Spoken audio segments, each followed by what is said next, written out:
প্রিয় বন্ধুরা, আসসালামু আলাইকুম। কেমন আছেন সবাই? আশা করি অনেক ভালো আছেন। স্বাগত জানাচ্ছি আমার YouTube channel Jobs and Career. বন্ধুরা, আবারও নতুন একটি ব্যাংক জবের খবর নিয়ে হাজির হয়েছি। আজকের ভিডিওতে আমি ইস্টার্ন ব্যাংক লিমিটেডের সদ্য প্রকাশিত হওয়া তার কন্টাক্ট সেন্টার এজেন্ট এই পদের যে বিজ্ঞপ্তিটি প্রকাশিত হয়েছে সেটি নিয়ে আলোচনা করব। আশা করি ভিডিওর শেষ পর্যন্ত সাথে থাকবেন। বন্ধুরা, ইস্টার্ন ব্যাংক লিমিটেড প্রায়ই তার বিভিন্ন পদে লোকবল নিয়োগের বিজ্ঞপ্তি প্রকাশ করে থাকে। সেগুলো নিয়েও আমি সাথে সাথে আপনাদের দিয়ে থাকি। ব্যাংকটি সারা বছরই তার কম বেশি লোকবল নিয়ে থাকে বিভিন্ন পদে বিভিন্ন শাখায়। তো আজকে আমরা বিজ্ঞপ্তিটি পুরো দেখার চেষ্টা করি, চলুন। বন্ধুরা, আপনারা স্ক্রিনে দেখতে পাচ্ছেন যে এখানে তারা কন্টাক্ট সেন্টার এজেন্ট এই পদে লোকবল নিয়োগের জন্য বিজ্ঞপ্তি প্রকাশ করেছে। এখানে তারা প্রথমেই প্রাইম রেসপন্সিবিলিটি বা প্রাথমিক দায়িত্বের কথা বলছে যে handling customer queries and complaints meeting the service level standard. এরপরে কোয়ালিফিকেশনের কথা বলেছে যে seeking A exceptionally motivated graduate with a minimum CGPA 3/4। তার মানে গ্রাজুয়েশন পাস করতে হবে যে কোনো বিষয় থেকে, যে কোনো সাবজেক্ট থেকে, যে কোনো বিশ্ববিদ্যালয় বা প্রতিষ্ঠান থেকে।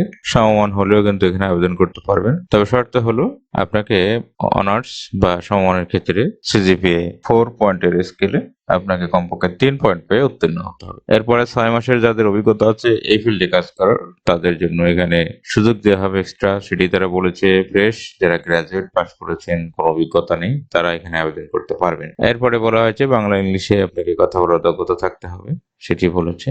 এরপরে কম্পিউটার এমএস অফিস এই সম্পর্কে আপনার জ্ঞান থাকতে হবে। এরপরে জব লোকেশন হবে ঢাকাতে, গুলশান ঢাকায় হবে জব লোকেশন। এরপরে অন্যান্য বেনিফিটের কথা বলেছে, আপনাকে এখানে বেতন দেওয়া হবে 28,000 টাকা পার মান্থ। অনেক বড় একটা অ্যাট্রাকটিভ স্যালারি এই পদের জন্য, কন্টাক্ট সেন্টার এজেন্টের জন্য।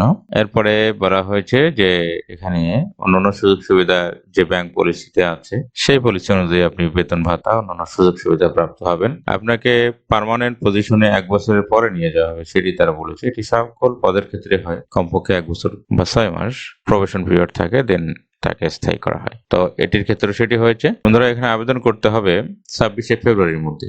1 সপ্তাহের মতো সময় পাচ্ছেন আপনারা এখানে আবেদন করার জন্য। বন্ধুরা, এখানে তারা বয়সের কোনো কথা উল্লেখ করেনি, তবে যাদের বয়স 30 এক্সিট করেছে তারাও এখানে আবেদন করে দিতে পারেন, কারণ বয়সের কোনো ক্রাইটেরিয়া এখানে দেওয়া হয়নি। এখানে আবেদন করতে হবে অনলাইনে এবং সেটি করতে হবে ইস্টার্ন ব্যাংক লিমিটেডের ক্যারিয়ার পোর্টালে এসে। ব্রিজ অফ থেকে করা যাবে এই আবেদনটি। ইস্টার্ন ব্যাংক লিমিটেডের এই ক্যারিয়ার পোর্টালের ঠিকানাটি আমি আমার ভিডিওর ডিসক্রিপশন বক্সে দিয়ে রাখবো। ইস্টার্ন ব্যাংকের এই ক্যারিয়ার পোর্টালের ঠিকানাটি আমি আমার ভিডিও ডিসক্রিপশন বক্সে দিয়ে রাখবো, আপনারা ওখান থেকে নিয়ে আবেদন করতে পারেন। ইস্টার্ন ব্যাংকে কিভাবে আবেদন করতে হবে ইতিপূর্বে অনেক ভিডিওতে আমি সেটি দেখিয়ে দিয়েছি। আমি ওই ভিডিওর লিঙ্কটি এই ভিডিওর ডিসক্রিপশন বক্সে দিয়ে রাখবো, আপনারা ওখান থেকে নিয়ে ভিডিওটি দেখে আবেদন করতে পারবেন। বন্ধুরা, সবার জন্য শুভকামনা। সবাই ভালো থাকবেন, সুস্থ থাকবেন। আল্লাহ হাফেজ।